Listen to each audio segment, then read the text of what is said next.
This is Why People Don't Do Their Jobs, Episode 30, They're Top Gun Pilots. According to sources, as much as 80% of air crashes are caused by pilot error.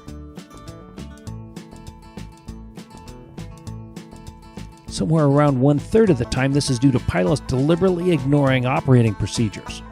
This is called a violation. We talked about this in episode 20.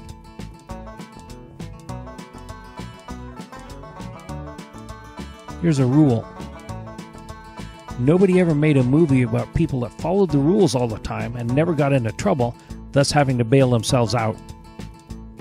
According to this source, this is actually quite common.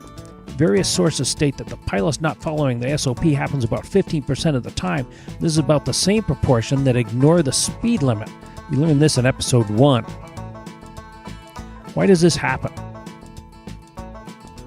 According to this source, this happens for 4 reasons.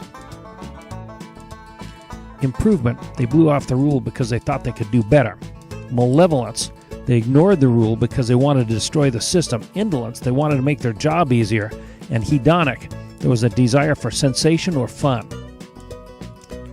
According to this source, they do it to defy authority. They're masking underlying insecurity by overcompensating, and they're reinforcing individual egos. They're Top Gun pilots, and that's what they do. The bad kids will think they're cool. They haven't really evolved much since the 7th grade.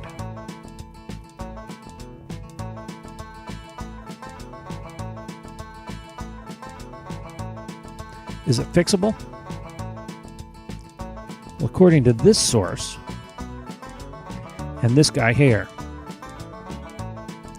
intensive training will do away with about 2/3 of it. This is called the pink training. The elements of pink awareness. We know what you're doing and why. Here are the risks you're taking. Your peer group will be negatively affected by it. There's a significant measurable reduction in incidents when this is reinforced. The development of a workplace culture where process systems and esteem in the work group where following the procedures is considered helpful, but it's much more boring. Which is why there'll always be people who don't do their jobs.